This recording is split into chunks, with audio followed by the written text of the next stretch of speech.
na mga programa na nangunguna, mga balitang dala isaya, agrikultura at iba pa. Dahil dito bida ka, kahit sino ka, tune in na, kahit naglalaba, kahit na nagbabalot, nagkukulot, nagkakamot, di ka na mababagot. Narinig mo ba sa G? Ano daw ang sound trip? Radyo Bulacan ng tweet, ito ang beat, ito ang radyo. Ito ang radyo, ito ang radyo ng bawat Bulakenyo. Ito ang radyo, ito ang radyo, ito ang radyo ng bawat Bulakenyo. Radyo Bulacan, Radyo Bulacan, ang tunay na number one. Radyo Bulacan, Radyo Bulacan, ang tunay na number one. Radyo Bulacan. Programang tutugon sa inyong mga reklamo tinaing. Dito lang sa Pag-usapan Natin at Your Service. Pag-usapan Natin at Your Service. Isang oras sa pagtalakay sa mga napapanahong issue ni Marie Chris Mapalad.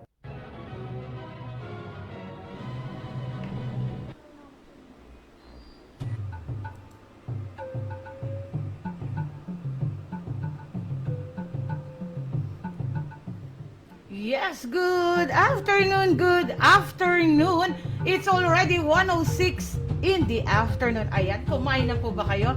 At syempre mga mamamayan, ayan, napakasarap at napakalamig, di ba, ng panahon ngayon. At, nanananghalian na po ba kayo? Ayan. At syempre, welcome na po tayo sa inyong programa Pag-usapan Natin at Your Service. At ito pa rin po ang inyong Marie Chris Mapalad. Kung maitim o may puti, meron naman kayo manghi. At syempre, mga mamamayan, ngayon po napaaga po yung ating programa dahil after po natin dito, tayo ay tatakbo sa... Mo ay kaya mo kung Sumakay naman daw ako, wag ako tumakbo, baka daw ako pumayat. dalawa. Ayan, at syempre bago natin umpisahan po yung mga tatalakayin po natin ngayong araw na to. Pagod, At siguradong marami po kayong matututunan. huwag lumubog At siguradong marami kayong impormasyon na makukuha. ang inggit. Legit po ito dahil dito po sa inyong programa mamamayan ng Pag-usapan Natin at Your Service, bawal ang hindi totoo. Ibig kong ipabatid na lahat tayo ay kapit-bisig. Ayan, syempre good afternoon. At ang ating celebrant para sa susunod na Lunes. Yan, batiin natin kung hindi po dito sa taon na to walang Pag-usapan Natin at Your Service. Syempre ang ugat na kung bakit nandito po ang inyong lingkod, walang iba kung hindi ang ating post-birthday ba o pre-birthday para sa Lunes, ang ating boss bro Ronald Castro. Sa magkakapatid, kailangan ay Ayan, at syempre, hello and good afternoon and rainy Monday. unawa. Syempre sa ating boss Cap Marshall Custodio. Magmalinis ay iwasan. Syempre ang ating Sir GM Nestor Custodio. Hello po. Humampi, lahat tayo ay magkakapatid. Andyan din ang ating Ma'am MK, si Attorney Nerzen. Pula Ayan, si Sir Nirwin. sa At syempre si Ma'am Ness Ivy. mga kababayan ko. At ang napakaganda naming head tech dito sa loob ng istasyon. Ayan, peace daw. Ganun daw, peace. Ayan. Syempre ang ating DJ Wright, di ba? Na talaga naman sumingit tayo sa kanyang oras. Di mo na kaya mo. Napakabait. Napakaganda. Only for... Ayun na, kayo nang bahalang humusga mamaya pag napanood niyo na po siya sa kanyang programang Music in Your Life. Ayan. At syempre po ng mga mamamayan gusto ko rin po sanang batiin ng magandang maulan na hapon, Ngayon po ay July 13, 2020, Lunes. Ayan. Hello pala sa ating Vice Governor Willie C. Alvarado. At syempre, ang ating kong Kuya Jose Antonio C. Alvarado na talaga naman napakasipag. Trabaho mo. Ayan, doon sa nagsabi na wala siyang ginagawa sa Kongreso. Hello, hello, matutong manood, matutong magbasa, at matutong makinig. Magaling ang ating yan. Ayan, talaga naman ang aming unang distrito na congressman na walang iba, si Kong Kuya Jose Antonio C. Alvarado, na napakasipag. Lahat na nga po ata ng kanyang oras ay talagang linalaan niya para sa mamamayan. Inggit. Ang sa iba'y ibig mong makamit. And of course, syempre ang ating Kuya Rene Clemente. Ayan, very proud po ang inyong lingkod kasi naglabas ng dyaryo ang ating Kuya Rene Clemente na talaga naman panibagong oportunidad naman po ito, no, sa inyong lingkod ayan. Ayan ang blackout newspaper ng CMT Update News. Isipin mo na kaya. Ayan, hello and good afternoon din syempre kay Cap Emmanuel Hozon ng Barangay Santa Cruz, Giginto, Bulacan. Malaman nyo. Napakasarap ng feeling po na makikita mo ang ngiti sa kanyang mukha, na talagang serbisyo, trabaho ang kanyang binibigay sa kanyang nasasakupan. At syempre nandiyan din nakapanayam din natin na ang ama ng bayan ng Giginto, na walang iba kundi si Mayor Ambrosio Boy Cruz Jr., na talaga naman, ito yung pinaka-legend. Legend talaga to. Si Mayor Ambrosio Boy Cruz Jr. Talagang pinagaganda niya at talaga naman na asikaso, mahal na mahal niya ang mga mamamayan ng kanyang nasasakupan dyan sa bayan ng Giginto, Bulacan. At syempre, makakalimutan ba natin ang ating Sir Provincial Director or Sir ARD kapatid. Walang iba kundi si PD Engineer Jovencio Ferrer. Ayan, good afternoon, good afternoon. Abangan ninyo po yung video niya, no? Although ito po ay na-release na natin sa ating own Facebook account. Pero syempre gusto po na rin naman natin na marinig din ng ating mga mamamayan na wala pong social media. Nasa traditional radio lang po sila talaga nakikinig. Siyempre, dito lang yan ang nag-iisang radyo ng Bulacan, ng 103.9 FM. Dalawa. Magaling ang ating yan ang laging iisipin. Ayan, maya-maya po papanoorin po natin yan. Sabay-sabay tayo, kaya mamamayan, tara po.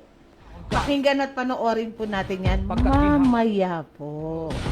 Iwasan mo. Ayan, and of course, hello and good afternoon kay DJ Z at saka kay Mars, kay Joshua Nick Daw, nasaan ka na? Saan nga pala ng At syempre, 'di ba? At naalala niyo pa ba mga mamamayan ng meron tayong Good Vibes Monday? Ayan. Kaya lang nung pumunta dito si B2, wala si B3 eh. So ang nagkita lang ang B1 at saka ang B2. Di bale, in time, buds, aims, magkakasama-sama at mabubuo rin natin ang Teletubbies. Ganun ba yun? B1, B2, B3, tas Teletubbies ang sinabi. Ayan. Pero alam mo, napakasaya natin ngayong araw na to, no? Ngayong Lunes, kahit na medyo masungit ang panahon, no? Syempre, kailangan po yung mga nararamdaman natin ngayon. 'Di ba? Happy life lang po tayo. kasalanan ay panagutan magmalinis. Ayan, and of course, bago tayo mag-umpisa, napakarami na natin kasama ngayon, Batiin natin ng magandang hapon. Mali. Siyempre, ang namimiss na natin, na napakagaling din naman, ang ating Kuya Capi Yeye Bonel. Hello and good afternoon. Kay Benji Lastrolio, good afternoon. Kay Israel Libia Damam, ayan, hello po. Danilo Asega. Kay Sis Miles Rada. Kay Rizal Bautista. Ayan, hello and good afternoon. At syempre kay Tol Shali Inot. Ayan, hello. At syempre makalimutan ko ba, no? Yung nandyan sa labas ng aquarium. Ayan, ang ating Ate Chona Ventus na hindi tayo naririnig kunyari. Busy sa kanyang pinapanood. At syempre, hello and good afternoon sa iyo, Sis Beth. At saka kay Sis Jessica Sandali na lang yan at luluwag na rin luluwag na rin tayo. Ayan, ngayon lang yan syempre dahil marami po tayong naranasan ngayong pandemic, 'di ba? Halos sa karamihan po nawalan ng trabaho. Yung iba naman po 'di ba, no work, no pay. Yung iba talagang nag-shutdown na yung establishment nila, yung iba naman is still kicking.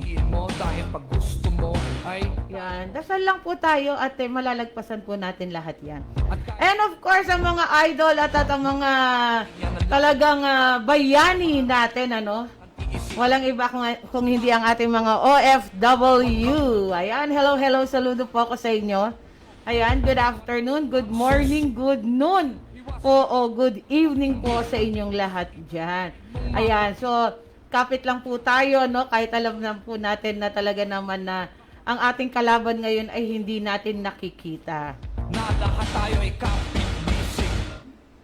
Mga Okay, ayan. Diba? Alam mo, napakasarap nga po natin Kumbaga sana napakasarap ng buhay na tayo, diba, na talagang still kicking, diba, strong pa rin po tayo. Napaka-blessed po natin. Alam mo, doon natin nakikita yung talagang pagdarasal po natin na lalong-lalo ng mga Pilipino na talaga naman na doon na lang sila kumakapit. Kahit ako po, sa totoo lang, sa dami po ng mga nangyari netong past few months na during the COVID-19 hanggang ngayon COVID-19. Kapit lang kasi wala naman po tayong ibang kakapitan kung hindi yung nasa taas. Ayan, and of course, sabi po ni Saint Vin Valencia, good morning po Ma'am Chris, watching in Riyadh, Saudi Arabia. Hello po. Ayan, good morning din po sa inyo. Anong oras na po ba sa inyo niyan?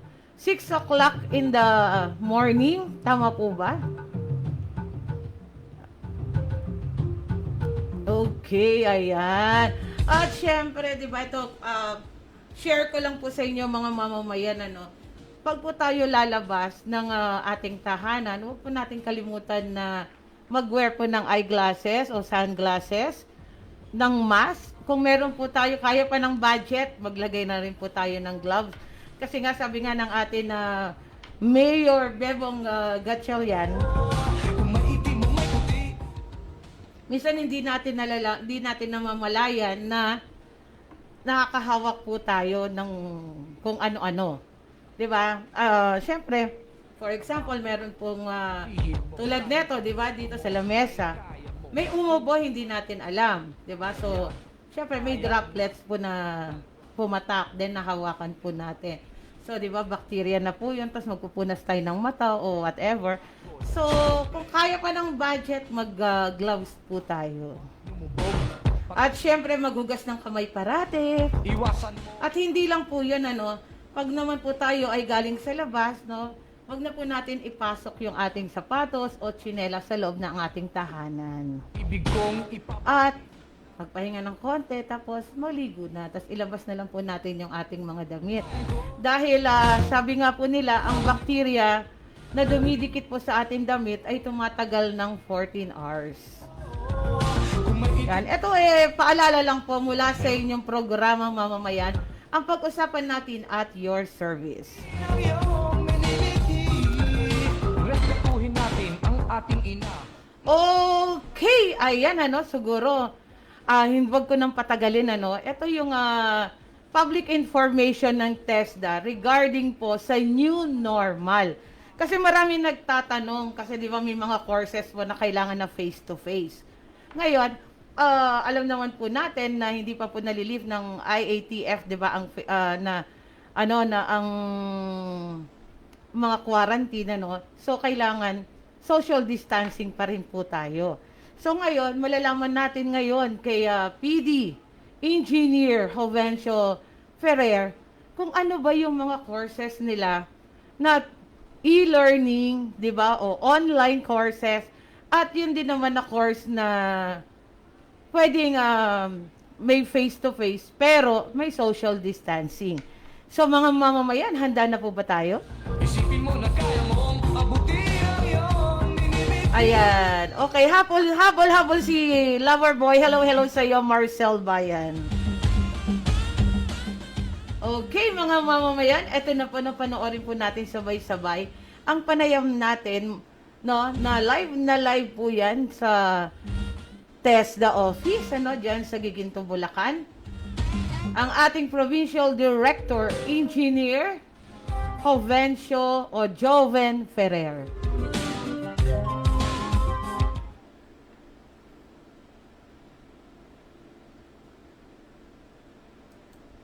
Wala akong naririnig na sound.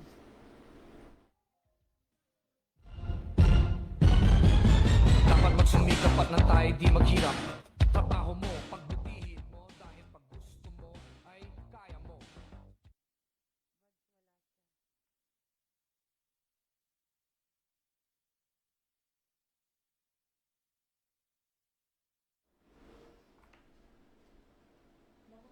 Unod, umahon ka, huwag lumubog. Ginawa naman ang susunod. Iwasan mo. Ayan, no, ayusin lang ng ating napakagandang Ourselves, text. our office. So ang ginagawa namin, kung nakikita nyo, kung yung pagpasok ninyo, may mga protocols kaming ginawa, safety protocols. That is in connection, of course, in support to the IATF protocols na sinet ng ating inaman na gobyerno. So ang ginagawa natin dito is to ensure that the people who are coming in at saka yung mga dumarating din at maging mga tao na nandito ay talagang we do our best to the best of our knowledge. Hindi naman kasi tayo mga medical, at least save sa mga infection of that COVID-19. Second, ang ginagawa namin dito is yung almost all of our program implementation ay virtual. Program registration, assessment and certification, yung aming mga normal na mga ginagawa sa daily ay almost karamihan dyan ay virtual. But we cannot avoid na mayroong mga face-to-face. So kung nakikita nyo dyan, may mga markings dyan sa labas at may mga ginagawa kami mga misting just to ensure that lahat ng papasok dito ay free sa anumang virus at para hindi maka-infect ng ibang tao. On our, yung aming ginagawa naman sa aming implementation ng event, schooling namin, mayroon kaming tinatawag na flexible learning approach ngayon under the new normal. Yung flexible learning namin is mayroong 4 na modes yun. Unang-una yung tinatawag nating full online. So pag sinabing full online, it's pure online. Kaya magkikita-kita lang sa net. Second, yung tinatawag na blended learning. Yung blended learning naman, it's either 30-70, 60-40. So any percentage na meron depende sa qualification. Pero ito, normally, it's a combination of an online learning and a face-to-face learning. So yung side ng face-to-face ay we ensure na kapag nagkaroon ng face-to-face, we should follow the guideline of the IATF that at least yung 50% capacity should be employed. And other than that is the insurance. Meron kami tinatawag na crisis management committee dito. Insurance that the safety protocol of every school ay being followed and implemented. So that is the blended learning. The third is yung tinatawag naming distance learning. Yung distance learning naman is we just send modules or we bring the trainer will bring the whole mobile training van doon sa area, especially in some remote areas. Para nasa kanon, doon na sila nakukumpul-kumpul na sila doon. Walang lumalabas, walang pumapasok from the barangay. Okay, so parang naka-compound sila doon. At the last but not the least is yung normal face-to-face.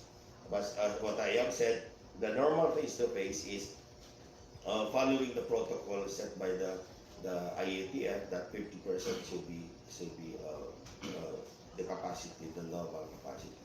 So yun ang aming ginagawa at hoping sa ngayon kasi hindi ganoon kadali na mag-transfer from face to face to the e-learning eh. So ang ginagawa na ngayon, ongoing ngayon ang training of trainers namin. This is on the facilitation of e-learning.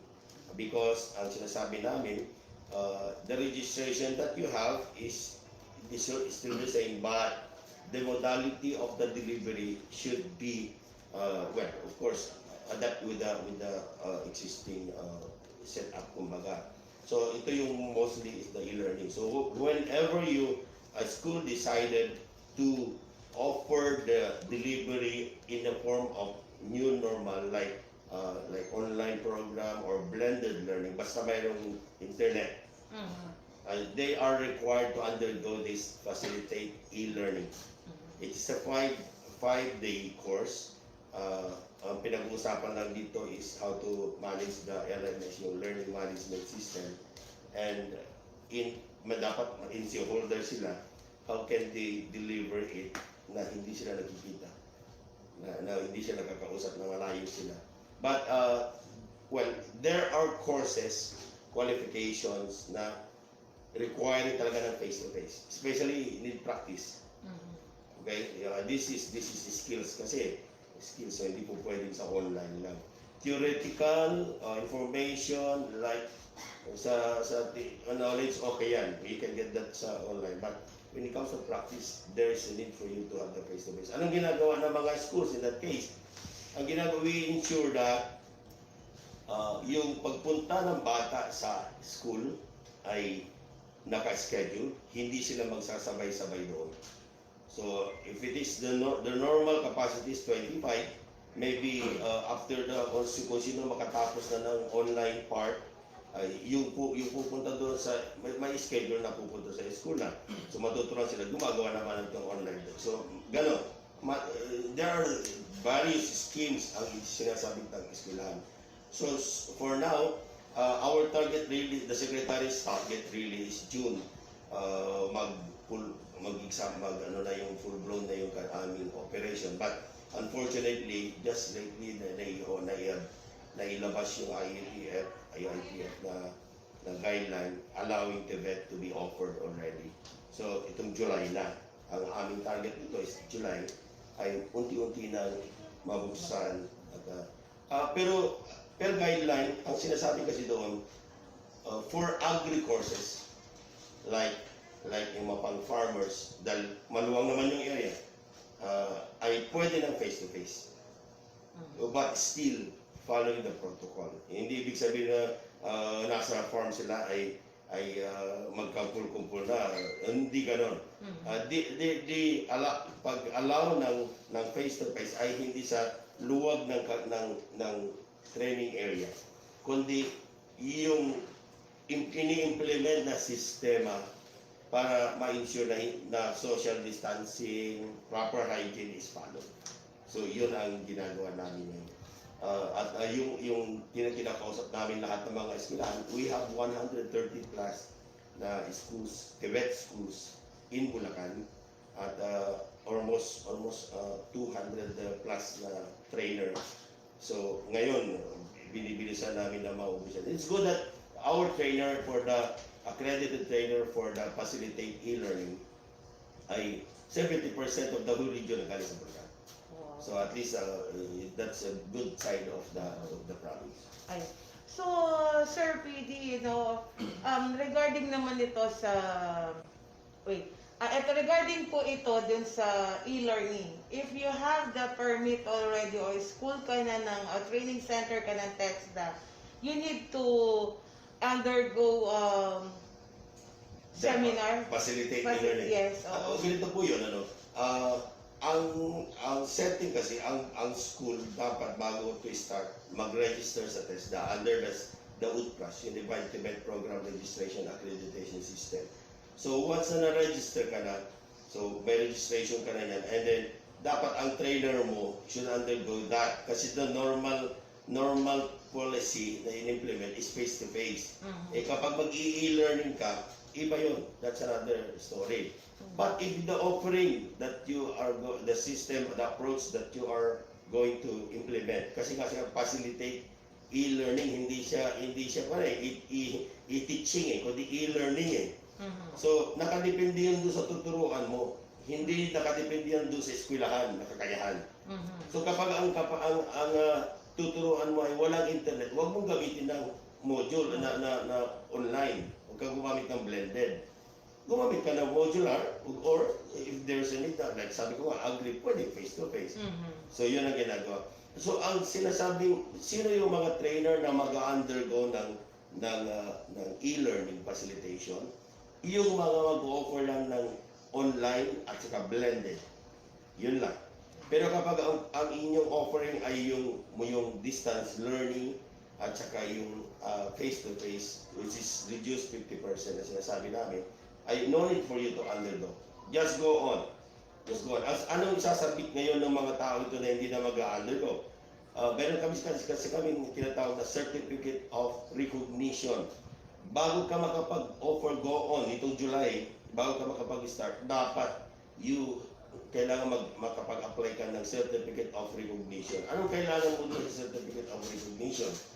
Ang Certificate of Recognition, ang requirement mo lang doon is yung kapag online ka, yung trainer mo.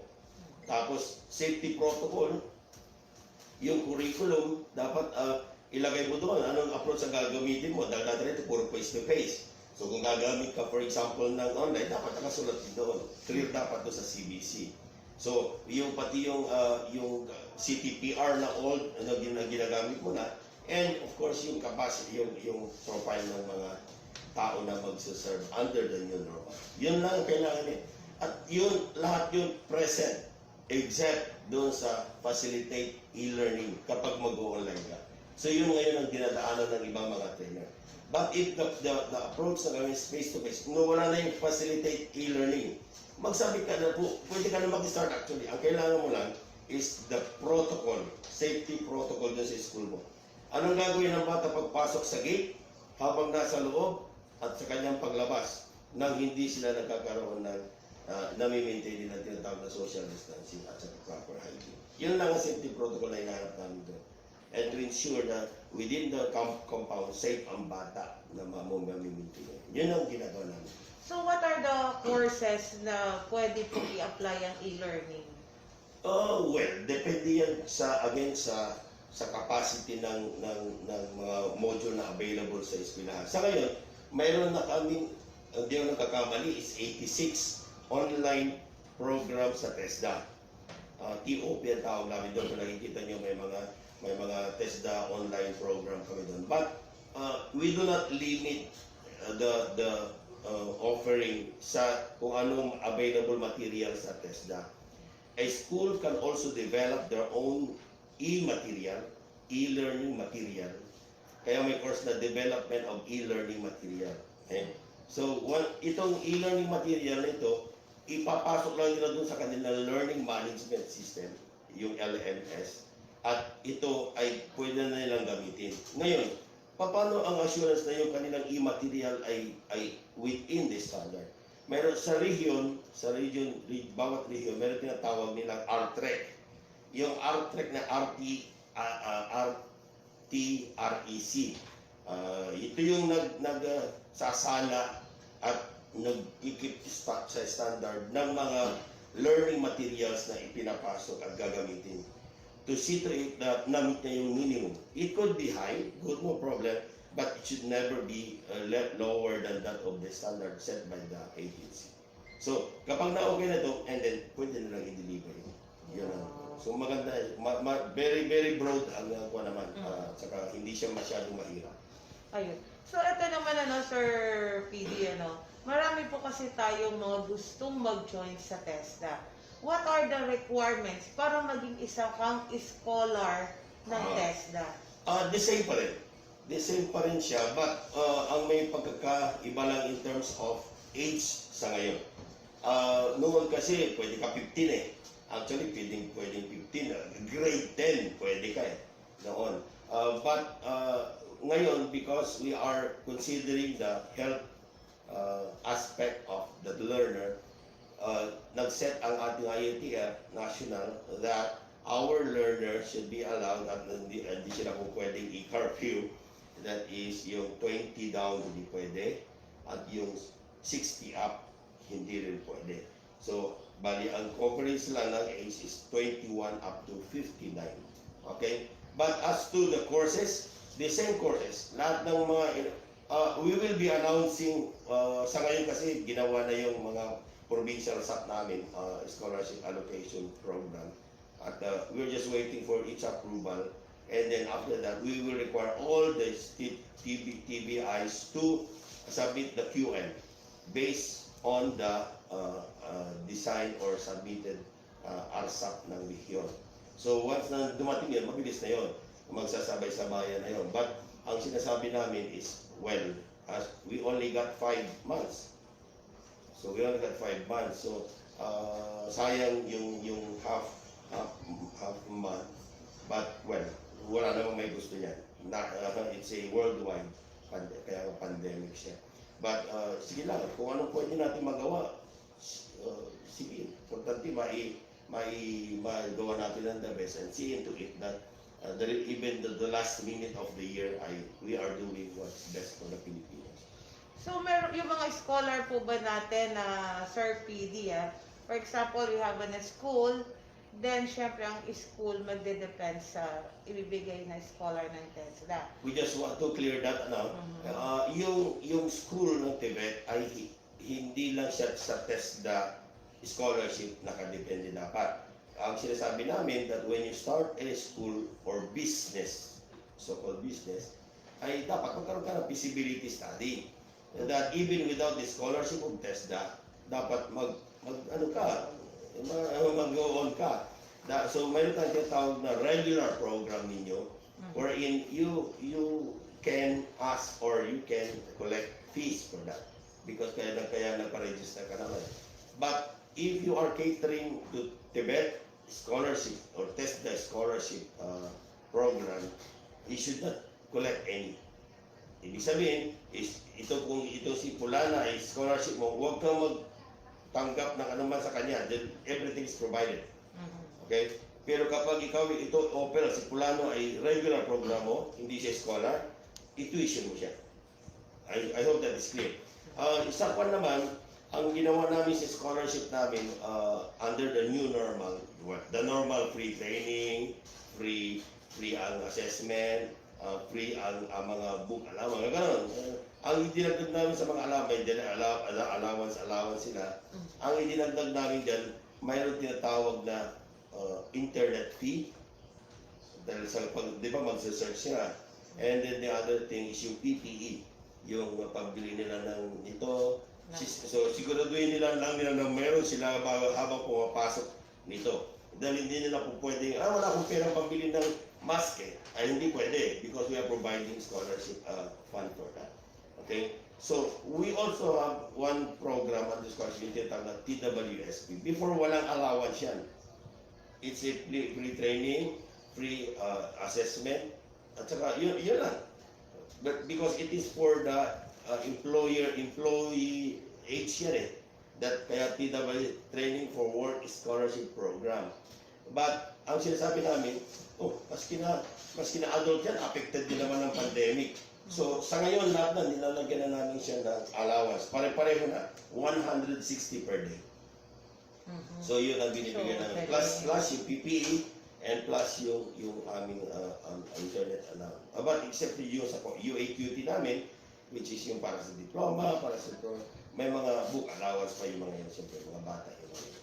Okay. So kung dati po, Sir PD, na pili lang yung merong allowance ngayon, all courses has an allowance. That's right. Lahat na. All scholarship program may allowance na. So ang inaano na lang namin ngayon is kasi before ang tinitignan namin is yung attendance ng bata, di ba? For them to be paid. Pero ngayon ang under the new normal, ang tinitignan na namin is yung certificate na nakukuha. Kung nakuha niya yan sa online, i-present lang niya sa eskwelahan, huwag mo na pag-aralan ito, nakuha mo na So sa next module ka na. Kaya mayroon mga module sa mga sa TESDA.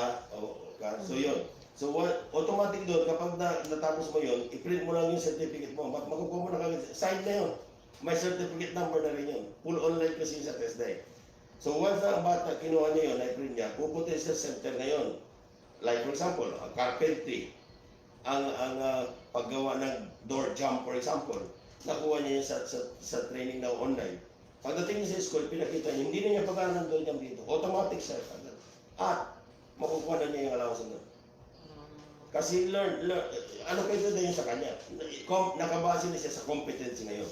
Hindi siya nakabase sa number of days na pinasok niya. Kundi yung naaaral niyang galing at yung pagkahasa ng kanyang abilidad. Okay, ayan, napakaganda at talagang well said or talagang klarong-klaro. Matagal ako hindi nakatulog.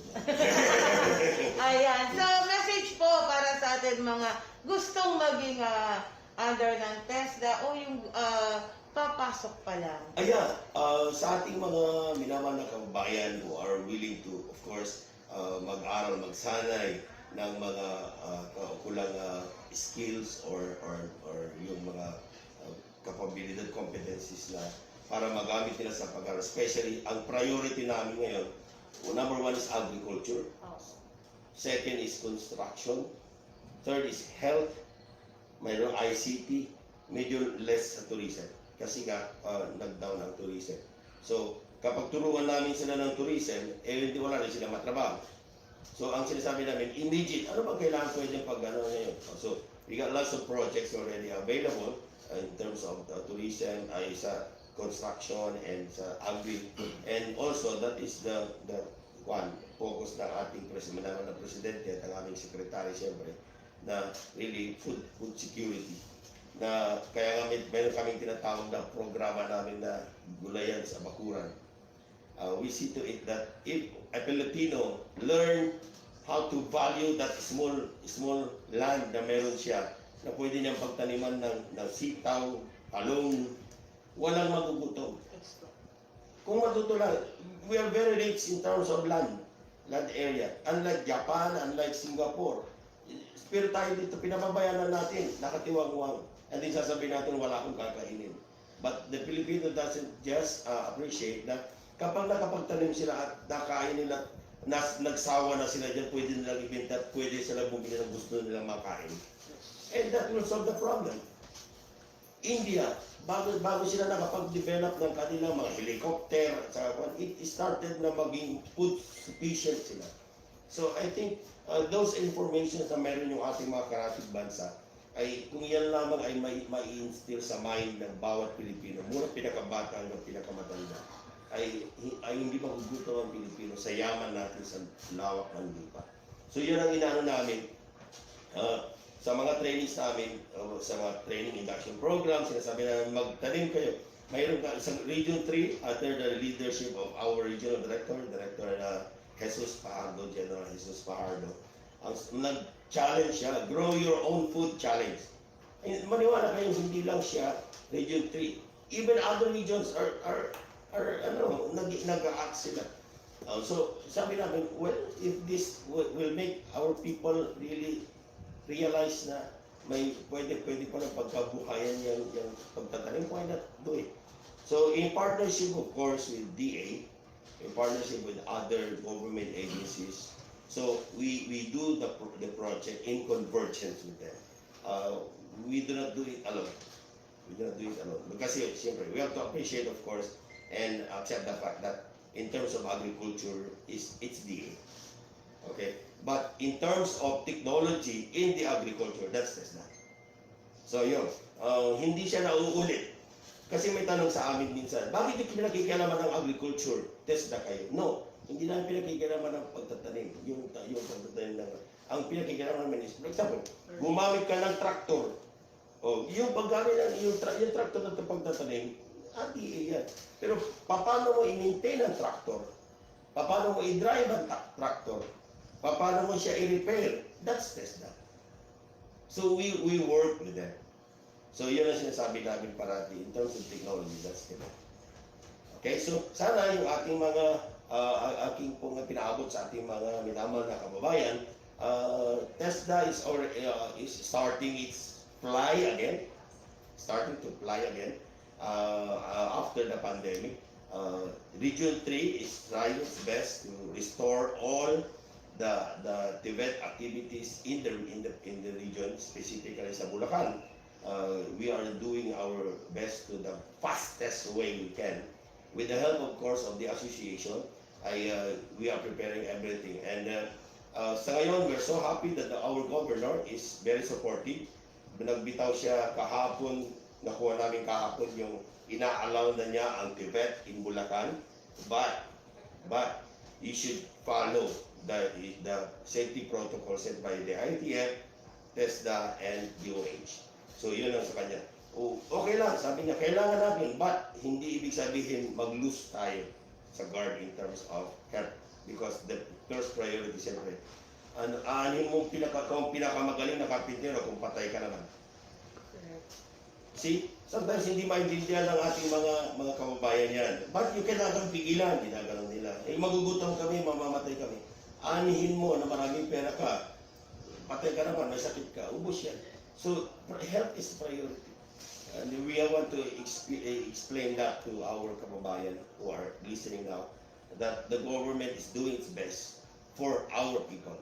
Hindi yun dinesisyon dahil gusto lang nila or pahirapan ng sino man. Ginawa yun para i-secure at walang mapahamak, at least maski na isa wala. But, well, we cannot avoid that, syempre. But because the final decision, whether to obey or not, is personal already. So if you obey, good. If you do not, well, it's at your own risk. Okay? So with this, thank you. Maraming salamat. At sana hindi pa ito ang huli. Ay mayroon magkaroon pa ng pagkakataon at sa mga updates namin ay mabigyan din natin na may paliwanag natin sa mga kababayan natin. Salamat po.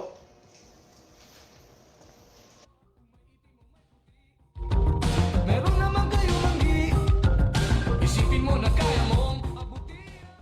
Programang tutugong sa inyong mga reklamo tinaing dito lang sa Pag-usapan Natin at Your Service. Pag-usapan Natin at Your Service, isang oras sa pagtalakay sa mga napapanahong issue ni Marie Chris Mapalad.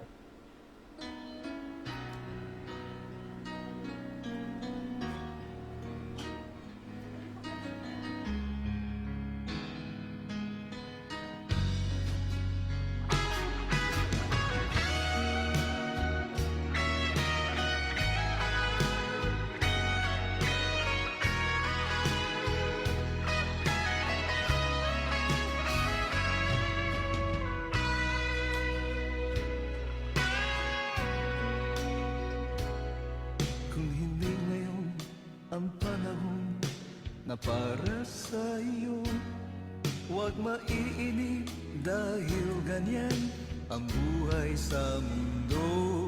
Huwag mawawalan ng pag-asa, darating din ang ligaya. Ang isipin mo'y may bukas pa na mayroong saya. Kabiguan, hindi hadlan upang tumakas ka. Huwag kang iiwas pag nabibigo, dapat na lumaban ka.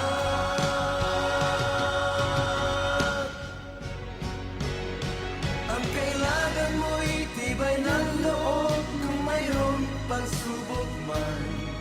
Ang liwanag ay di magtatagal at muling mamamasdan. Ikot ng mundo ay hindi laging pikakit kasawian. Ang pangarap mo ay makakamtan, basta't maghintay ka lamang. Yes, maghintay ka lamang. And of course, thank you very much sa ating Provincial Director ng TESDA, PD Engineer Joven Ferrer. Diba? Tama naman yun diba? Napakaganda nung kanyang mensahe at napakaganda rin nung kanilang mga programs na ngayon, diba? They're preparing, sabi nga, ready na ulit silang mag-fly. Already na ulit silang umarangkada. Ayan, kasi nga naman for how many months talaga lahat freeze. Pero kailangan pa rin natin mag-ingat. Siyempre, kung hindi po tayo mag-iingat, magkakasakit tayo, di ba? Pag nagkasakit tayo, aanhin pa natin yung sipag, yung perang kinikita natin, kung tayo po ay magkakasakit. Kaya mga mamamayan, mag-ingat po tayo always. Ay kaya At syempre, magdasal pa rin. dalawa. Magaling ang ating yan ang laging iisipin pag-asenso mararating. Ayan, kasi they're preparing for the new normal. Ayan. Huwag kang mag... Sana, no, wish. Huwag No, dahil alam naman po natin na mababait naman ng mga Pilipino. Sila naman ay sumusunod. Alam mo, mga mangilan-ngilan lang naman po yung nakikita natin sa labas na hindi sumusunod, na walang face mask, di ba? Mangilang-ilan lang naman yun. mga... Ayan. Pero 'di ba, magdasal pa rin po tayo ng mataimtim para matanggal na po talaga to totally itong pandemic o COVID-19. So, Sir PDARD kapatid Joven Ferrer, saludo po ako sa inyo, napakagaling nyo. Tulad din po, di ba, na sinabi nga na pumayag na daw ang ating gobernador. Hello and good afternoon, Gov. Daniel Ramirez Fernando. Susunod. Ayan. Sa kanya naman no problem. Gawin nyo kung ano yung maganda. Pero, diba, mag-iingat. Huwag kalimutan ng mga precaution po natin, ang pag-wear ng face mask at syempre ang social distancing. Ang magkaaway, ipagbati, gumitna. Ayan, bago po natin ipagpatuloy ang ating programa, no, at talaga naman na napakarami at nakakataba ng puso na kasama natin ngayon. And it's already 1:51 in the afternoon, mga mamamayan. Ito pa rin po ang inyong programang Mga pag-usapan natin at your service. Ito pa rin po ang inyong lingkod, Marie Chris Mapalad. kapag sa kulay ko, ako ay... Hello and good afternoon kay Arcel Fajardo, kay Consi Alex Lec Bautista, and of course sa ating bayani, no, sa ating OFW dyan, sa Saudi Arabia, ang aking sister dear. Ayan, hello and good afternoon sa iyo, Ate Dulce Mapalad. Belated happy birthday. At syempre, diba, serbisyo muna, puso't gawa. Walang iba, ang nag-iisang kapitan ng Barangay Santa Cruz, Giginto, Bulacan, na walang iba kundi si Cap Emmanuel Hassan. And of course, hello and good afternoon, syempre sa online media group. Ayan, nakasama natin ngayon si Kuya Jose Marie M. Garcia. At hello na rin kay Consi Tres Lalaine Santos at syempre kay Vice Chopel Santos. At ngayon naglalakbay galing ng Pampanga ang ating secretary sa OMG o Online Media Group. Ulagin ako din si Ann Evangelista. Ayan. And of course, hello and good afternoon. Siyempre sa napakagwapo at napakabait. Ayan, walang aapila dyan. Ang aming Sir GM Nestor Custodio na nanonood ngayon. At syempre, eto pa, akala ko suplada. Akala ko hindi na niya maabot ang lupa muli. Wow. Ang maganda na, mabait pa. Small but terrible. Syempre, ang kabiyak ng ating Kuya Rene Clemente ng CMT Update News. Walang iba kundi si Tol Sally Inot. And of course, kay Ate Miles Sorada. Good afternoon po. Good afternoon po din si Smiles. Hello and good afternoon. At ngayon naman po, hindi ko napapatagalin at nandito na ang ating na napakagandang Angel Lacson. Ayan. Pero ito kasi si Angel Lacson tumaba na. Pero ito pa-sexy ng pa-sexy. Napakaganda. Napakaputi. Si Espasol. Ito pang Espasol, Ito yung legit at saka yung talagang totoong Espasol. Na kahit anong babad sa araw, Espasol na Espasol talaga. Ayan. Siyempre, maka-Espasol talaga. Konti na lang, dala na ako na Espasol dito Ayan. At ngayon naman, panoorin natin ang ating ama ng bayan ng Giginto, ang napaka-legend na tao na talagang walang inisip, walang ginawa kung hindi pagandahin ang bayan ng Giginto. At hindi lang yun. Naku, nagbibigay ito ng puhunan. Mga gigintenya at gigintenya, lola at lolo, ate, kuya, tita, tito. Diba? Namimigay ng puhunan ang ama ng bayan ng Giginto. Ano kaya ang requirements? Ay, Pilipino. At hindi lang yan ha, nabanggit niya na magbubukas at free. Free ha, free. Bawat bayan merong free. I think free 1,000 o free 100 na frontliners Trabaho mo ng rapid o swab testing. kung Ayan. ay O, di ba? Nagulat kayo? May ganun. ating dalawa. Ayan. Alamin natin sa ating ama ng bayan ng Giginto Mandakan na walang iba kundi si Mayor Ambrosio Boy Cruz Jr. umahon ka. So, mamamayan, handa na po ba kayong mapakinggan at mapanood sa inyong mga social media? Ang inggit Ang panayam ng inyong lingkod sa ama ng bayan ng Giginto sa na walang iba kundi si Mayor Ambrosio Boy Cruz Jr. natin na lahat tayo ay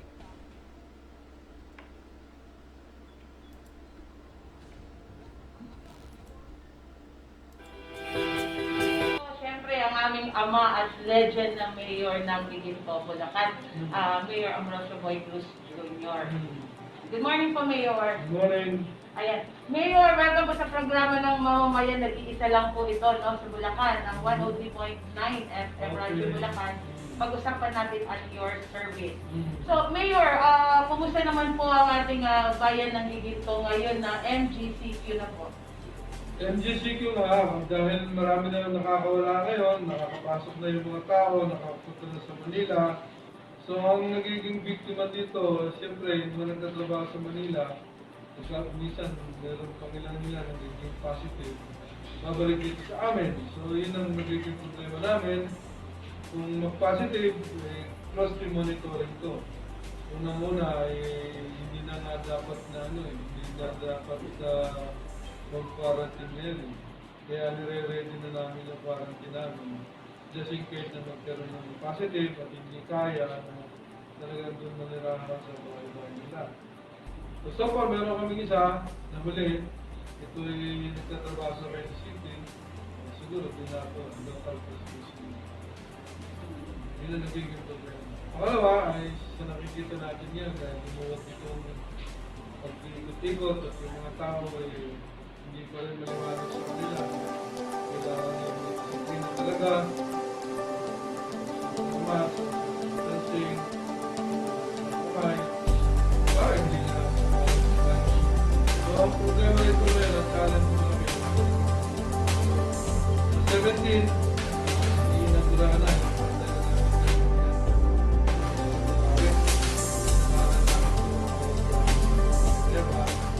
Dahil siya yung unang siya yung brainchild nito. Ito nagsimula mula sa kanya na isinulong lang ng mga liga ng mga pumbayan. Ang ginawa namin, kumuha kami ng private partner para magsagawa nito at nakipag-team up kami sa DOH para magamit naman yung kanilang building. So yung building nila supposed to be dietary building, no? Sinubert namin temporarily into a COVID center. So with the approval ng DOH, with the help of Senator Joel Villanueva, with the help of Senator Bongo, ay pinayagan ito ng DOH na magamit temporarily sa testing center. Yung naman naming proponent ay ito yung Marilao Diagnostic Center na meron silang capability talaga, meron silang mga trained personnel to handle and operate the testing center. Hopefully, we will get the approval by, kasi nga, mag-inaugurate na kami by July 17. Itong darating na ito na July 17. We hope to test. Ang initial capacity namin is 1,500 a day. Expandable kami up to 2,500 tests a day. So, yun ang project namin para matulungan ang mga Bulakenyo. At ang ito, kaya natuloy ito, lahat ng mga member-mayor natin nag-commit na at least minimum sila ng 1,000. So, 24,000 tayo. We're expecting na at least mga 24,000 tests will be available to the Bulakenyo. Half of the mayors ay medyo kumita, nagbayad na. And hopefully, kung mabuksan to, we are expecting na lahat ng mga bayan-bayan magsasabit namin ng sakto. Tomorrow, magkakaroon kami ng meeting. Dito, gagawin. Yung lahat ng MHO sa buong lalawigan ng Bulacan at ipapakita kung paano magiging procedure. Una, paano kukunin yung test sample, paano i-conduct yung swab test. Pagkatapos mo makonduct, paano mamarkahan, ultimately, paano dadalhin doon sa testing center namin. So yun. So sa ano yun, sa bukas yun. And hopefully, masanay na yung testing center namin, yung swab mismo, yung swab test. Kasi magkakaiba yan eh. Yung sa Red Cross, iba yung ginagamit. Yung sa amin, ito yung number 1 ito sa Korea. In fact, ito yung kinuha ngayon ng United States of America. In fact, halos yung kinuha nila yung supply. Mabuti nga natiran kami. So we have about 30,000 yung gagamitin sa swab test. So available na yung swab test. Di-distribute namin yun once na matapos na yung training program doon sa municipal health officer sa lahat ng bayan dito sa lalawigan ng Pilipinas. This will complement yung project ni Governor. Kasi kailangan minimum, pagka if you talk about World Health Organization standard, ang minimum is about 1%. If you talk about 1%, ang ibig sabihin, 3.5 tayo, kailangan ng test na magawa sa Bulacan is 35. Pero ang talagang naglalaro sa 2,000. So, sa mga 70,000. In fact, we're expecting even more. Kasi ngayon, especially yung mga kumpanyang malalaki, bago sila pabalikin, dapat tested sila. Kaya ginagamit yan yung rapid test eh. Ang rapid test kasi is only 50% accurate. In fact, hindi 50, 45 lang. Itong test namin is 99.5% accurate. So ito yung reliability. So yung mga kumpanya ng mga lalaki, ay kakausapin namin sila para ma-ensure na talagang safe yung pagbalik nila ay kailangan mag-undergo. Ngayon, yung iba ngayon kasi because of the unlimited number of testing center, inalaw namin yung mag-rapid test sa iba certification. So ganit ang mangyayari ngayon kung sakali na magkaroon ng positive sa isang kumpanya. So wala tayong magagawa doon, they will be requiring them to undergo itong talagang natin, itong PCR test na tinatawag. Kaya naman namin silang obligahin because ito yung available na yung testing center natin. At ito yung pinakamura sa buong Pilipinas. Kasi 2,000 lang ito eh. 2,000 lang ito initially kasi ang Red Cross is 3,500, yung iba ay 5,000, meron pa nga 7, meron pa 8, meron pa 10,000. Well anyway, itong 2,000 na to, yung first 2,000 na to at 1,000, 30,000, ito lang yung at price of 2,000. After this, baka yung taasan nila kasi walang kita talaga. Ay. So ngayon, sino-sino naman po, katulad po sa atin dito sa bayan ng Giginto, sino po yung mga possible na na bibigyan natin ng swab test? Ang unang bibigyan namin yung mga frontliners namin. Siyempre, ito yung naglingkod sa munisipyo, yung return, gusto namin naman magkaroon sila ng confidence and assurance, sila ay negative. So kami, ang bayan ng Giginto, 2,000 bilhin eh. So we paid 4,000 for that.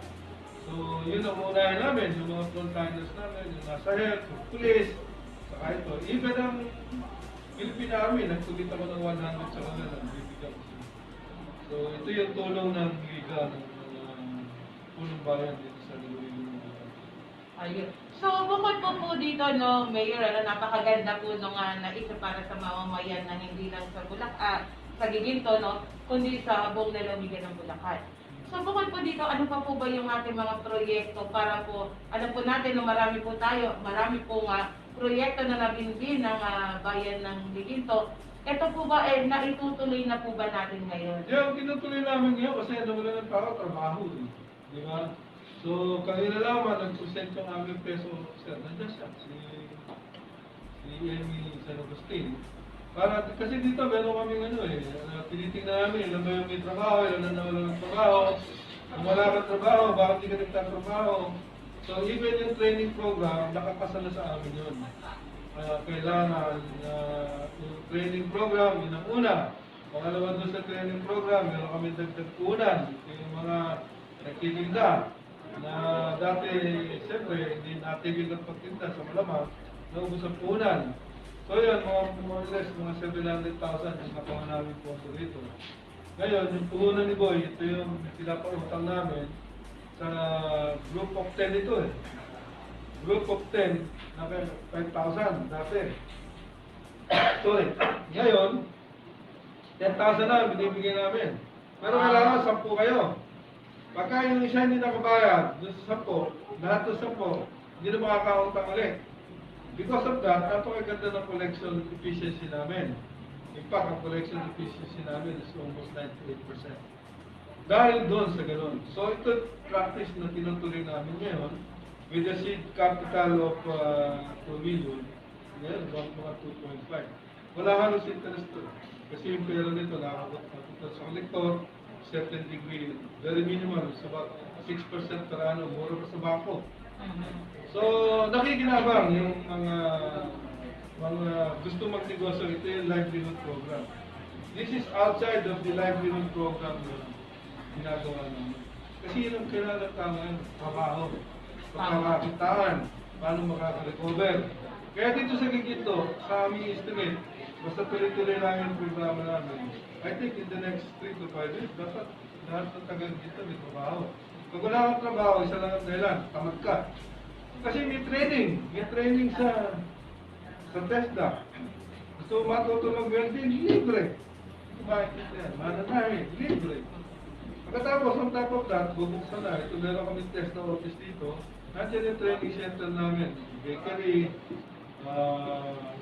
sa computer, kompleto. Makita mo yung training center. Ibig, kailan ba natin bubuksan yung training center natin?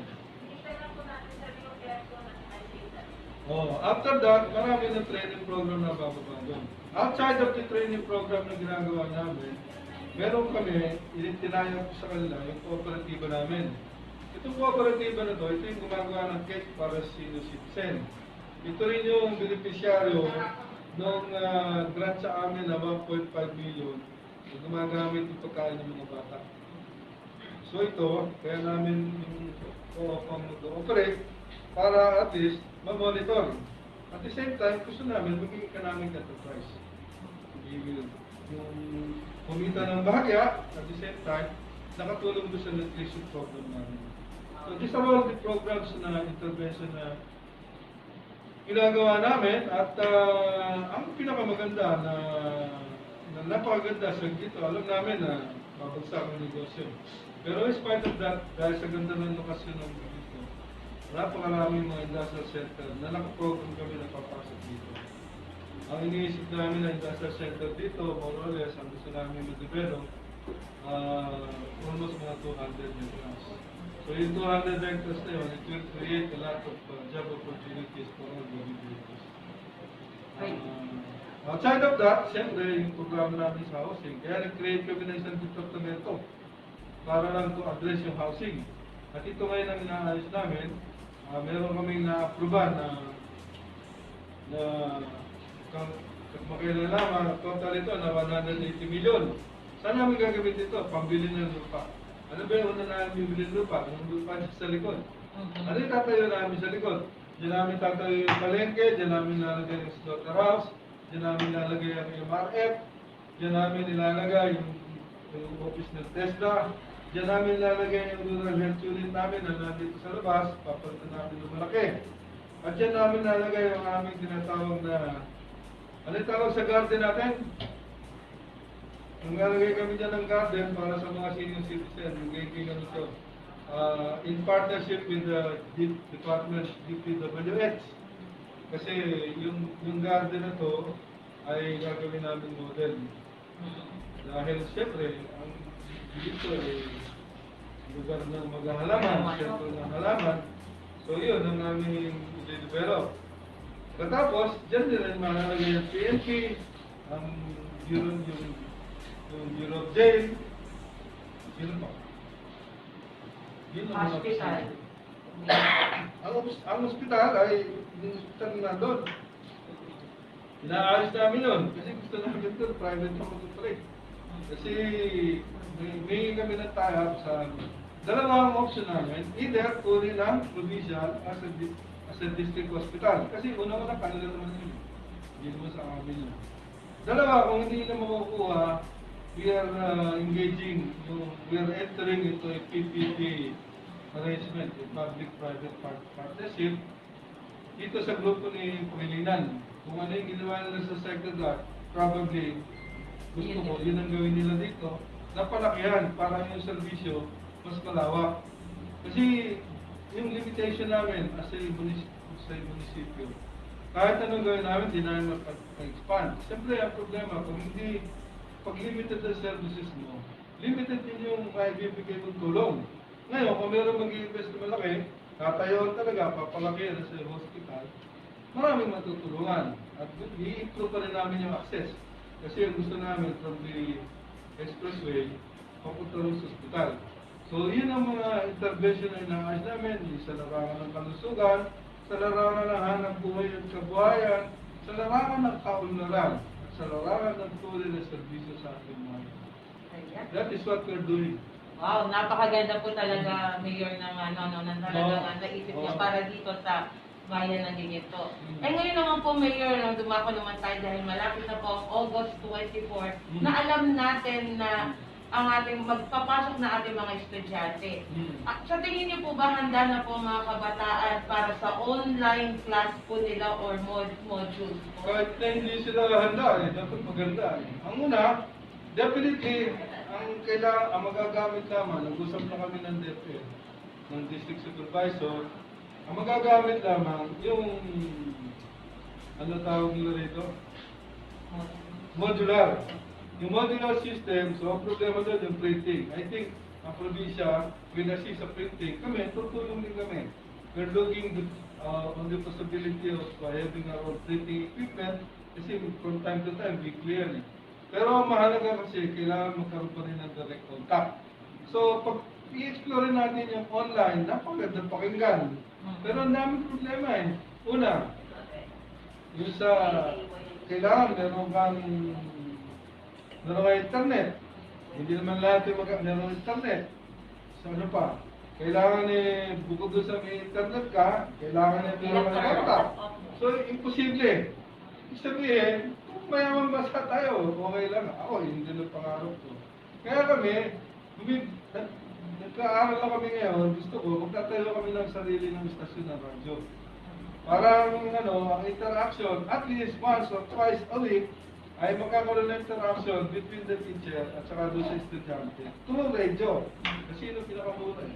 Lahat ng siguro halos may radio. So, yun. Ang initial estimate namin doon sa radio station is about 800,000.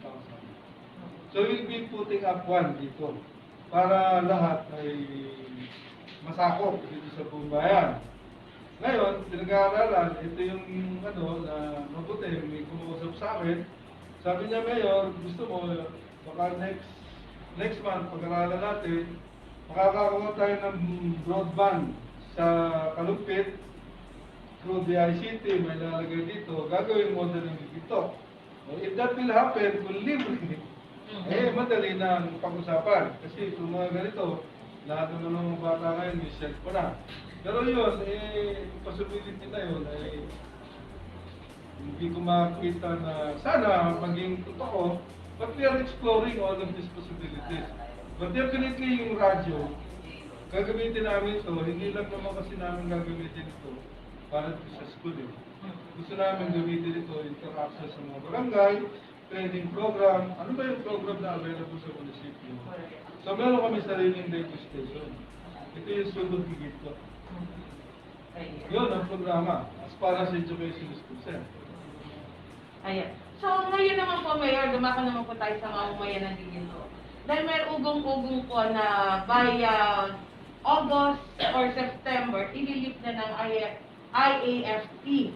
Diba? So, magiging normal na po tayo. Handa na po ba ang mamamayan ng Ginito? Alam mo, kahit na hindi handa, dapat pawalan eh. Kasi, ang hindi natin pinawawalan ng negosyo. Sa ngayon, ako, meron akong negosyo. Pero operating at 30%. At 30%, mamamatay kami. Ngayon, ganun din yung mga negosyo na nandito. Kailangan pabayaan natin sila. Ngayon, let's practice discipline. Para, kasi, dadami yan eh. So, pag dumami, dami posibilidad na mahahawa. Ang tanong, Kung sakaling lumobo, nakahanda po tayo. So ang gagawin namin, ganito, pag hindi nag-iingat, kukulong ka namin. Alam mo, may kaso doon sa inyo, lockdown kayo. Wala kayo activity. E di matuto kayo. Pag naramdaman ninyo na because of the lockdown, na-apekto kayo, baka kayo na mismo magsimula ng disiplina sa sarili niyo. Eh, mahirap yun eh. Tatakutin mo tao. Di ba? Ang kailangan, ayaw nyo sumunod. Kaya nangyari yan sa pagpabayaan nyo. Lockdown kayo. If that will happen. Pero ako, as a policy, gusto ko pawalan lahat ng negosyo. Kasi kailangan umikot yung ekonomiya. Pag hindi gumalaw ito yung ekonomiya natin, natutuwa lang ngayon yung gobyerno. Bakit? Yung ilang gobyerno tuloy-tuloy ang sweldo. Pag nakikita mo sa private sector, seryoso. Wala na. Hindi ba? Halos kalahati ang sumusweldo. So, ito mga Mayor, na last question na po lang, kung busy po kayo. Kanina po nabanggit nyo na merong proyekto o meron pong proyekto na magbibigay kayo na 10,000 to 10,000. Siyempre, alam naman Hindi po na proyekto, natin. matagal na to. It's Opo. ongoing for the last 3 years. Yes. Ngayon It po, started at 5,000. 5,000. Then, naging 10,000 na po ngayon. Ngayon, alam po natin na marami po tayong mga mamamayan sa Giginto na nawalan ng trabaho, walang trabaho. So, ano po yung mga requirements nito? Kanino po ba sila lalapit? Kailangan una, may negosyo ka. Kasi kung wala kang negosyo, so malamang hindi mo bayaran ang utang mo. So, at least, meron kang negosyo. Continuing na business. Ngayon, gusto mo magsimula ka ng negosyo. Halimbawa, gusto mong magluto ng binibenta na kakanin. O yun. I-imbestigahan nila yun eh. Kasi kailangan magdadaka muna sa bitek namin. Ito hindi naman basta gusto ko magnegosyo, puntahan ko ng 10,000. Every 10, bago namin ibigay yan, andito minimiting ko lahat yan. Kasi sinasabi ko sa kanila, pag hindi ninyo binayaran yung utang, matitigil ang programa, hindi na kayo makakasulit. Kasi ilan yung bayad natin? Isa 10,000, 1,000? 1,000 sa buwan. So, yung sa 10,000 nila, pare, sa loob ng isang taon, 12,000. May sumusobrang 2,000 na yun yung buwan nilang binabayaran. Sama pupunta yung 2,000. Yung 1,000 basically, doon sa pondo. Yung 1,000 doon sa kolektor. Kasi pag wala akong kolektor dyan. Ang kolektor dyan, yung bitek namin. Kaya napakaganda ng programa namin. Ang pangarap ko nga doon, maging 50 million. Pero nag-start na kami doon, 2 million. Ano yun ha? Private fund yan, hindi pondo ng munisipyo yun. So, Mayor, mensahe po natin sa ating mga mamamayan na Giginto. Ay, salamat.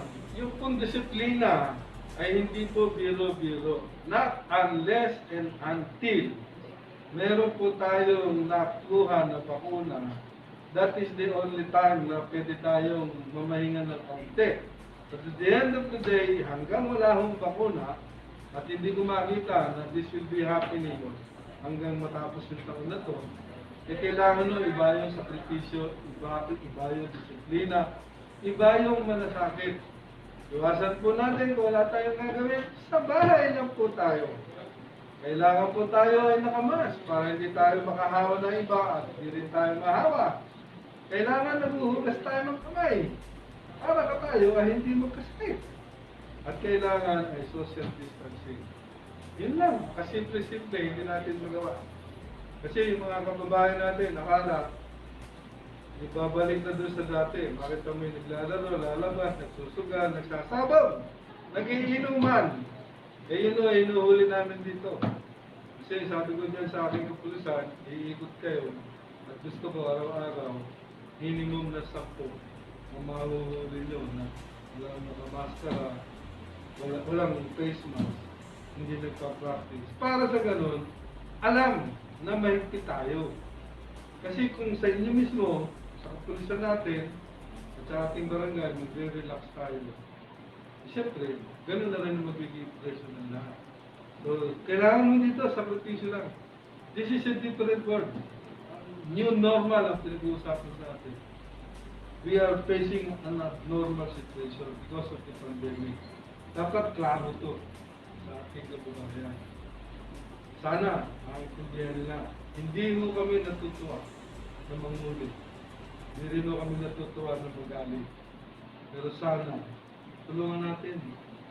Sabi ko nga sa kanila, huwag na tayong pag-usapan nangyayari sa Amerika, nangyayari sa Thailand, sa Singapore, ganito. Ano na lang yung gagawin natin bilang Pilipino? Ano ang gagawin mo? Anong gagawin ko? Anong gagawin natin? Ganun lang kasimple. Pero, hindi pa rin natin magawa. Sana. Huwag na po ninyong hintayin na kayo magkasakit. Huwag na ninyong hintayin na napakagastos yung magkasakit. Hindi lang mo yun. Kakawain mo bilang malalayo ko sa pamilya. Sana, tulungan tayo sa itaas. Parating natin natin.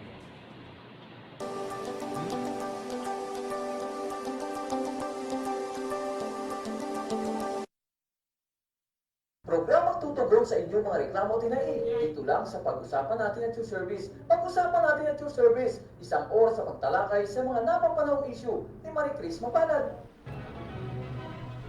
Ayan po ang ama ng bayan ng Giginto na walang iba kundi si Mayor Ambrosio Boy Cruz Jr. na talaga naman kung talagang napakinggan po natin ng buong buo ang ating live interview sa kanya. Talagang ang puso niya, napaka-legend talaga ng ating ama ng bayan ng Giginto, na walang inisip kung hindi ang kanyang nasasakupan. Ayan, at hindi lang yun, talaga naman tulad na lang yun sa training school ng TESDA, ipapasok na niya sa munisipyo. So, ibig sabihin po nun, lahat ng Giginteño at Giginteña, diba, na gustong mag-train, diba, gustong mag-aral ng mga courses ng TESDA, ayun na, nasa likuran lang pala ng munisipyo. Kaya nga tinawag namin yan The Legend Mayor Ambrosio Boy Cruz Jr. Dahil pag gusto mo ay kaya. Ayan mga mamamayan, it's already 2:21 in the afternoon. At ito pa rin po ang inyong programang pag-usapan natin at your service. Ito pa rin po ang inyong Merry Christmas Mapalad. Sa problema. At overtime tayo dahil hiningi lang natin isang oras sa ating DJ Right. Ang susunod. Pero 21 minutes na po tayong OT. Ang sakit. Ayan, hello and good afternoon po sa inyong lahat. At syempre, ang isa nating kapamilya pa rin, ang JLF Training School Inc. Ayan, na pinangunahan po ng ating Sir Jay Ferrer. At ngayon, na nandyan po yung ating mga kapatid na babaeng magaganda, nandiyan sa school, diyan sa Cofradia. Abangan po ang pagbubukas ng JLF Training School Inc. Ayan, dyan lang po yan sa Cofradia. Respetuhin natin. Ayan, hello and good afternoon kay Sis Dayan, kay Sis Gisa, and of course, kay Kuya Lando, kay Francis, kay Arvin. At sa Meron pa ba akong nakalimutan? Kay Kuya Chody. Ayan, napakarami na nila, Bilisan ko na daw. hindi na. Ayun, batiin ko daw ang Angel Lacson ng Radyo Bulacan, ang Espasol, ang B1, at siyempre, napakabait nito. Loob at labas, harap, likod, tagilid, side by side. Walang pagbabago. Siyempre, ang ating nag-iisang DJ Right. Siyempre, walang iba kundi si Jerlyn Sulat. Okay, mga mamamayan, eto na, dumating na po yung punto na kailangan natin magpaalam panandali at magkarinigan, magkakitaan po tayo muli sa susunod na Lunes. Ang kaarawan ng ating Operation Manager, July 20, ang ating boss bro Ronald Castro. Kaya talaga naman hindi tayo mawawala sa Lunes dahil syempre malaking selebrasyon, maraming kainan, maraming pagkain, maraming kainan maraming pagkain. Naku, mabubusogin tayo neto ng ating boss bro Ronald Castro sa Lunes. At syempre, Sir GM, birthday po ni boss bro Ronald Castro. Ayan. Kaya Mars, DJ Set, di ba? Ayan, dapat nandito kayo. Kompleto tayo dapat dito. Dapat magsumikap at nang tayo di maghirap. Okay, bibigyan ko muna po kayo ng isang awitin mula kay Don. So mga mamamayan, ito pa rin po ang inyong programang pag-usapan natin at your service. Ito pa rin po ang inyong Merry Christmas mapalad. At syempre maraming salamat po sa lahat ng tumutok, sa lahat ng sumubaybay, no, sa ating social media, sa Facebook, sa 103.9 RBFM. Ayan, maraming salamat po. At syempre, bago po tayo magpaalam pa ng dali, mga mamamayan, pag po tayo ay lalabas, siguraduhin na lang po natin na importante ang paglabas natin ng bahay natin. Huwag kalimutan magsuot ng salamin. Huwag kalimutan magsuot ng mask, kung hindi, matutu5 kayo. At syempre, ang social distancing, huwag natin po kakalimutan. At syempre, paghuhugas ng kamay. Ayan. So mga mamamayan, maraming salamat po. Ayan, God bless you all. Isipin mo na kaya mo.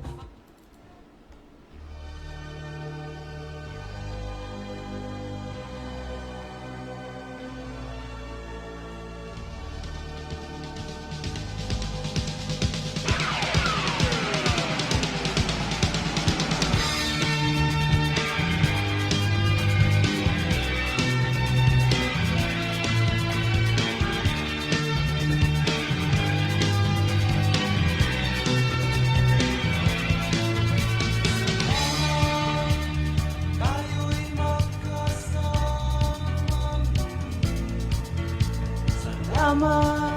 May gabing nakalaan sa kaunting kasiyahan.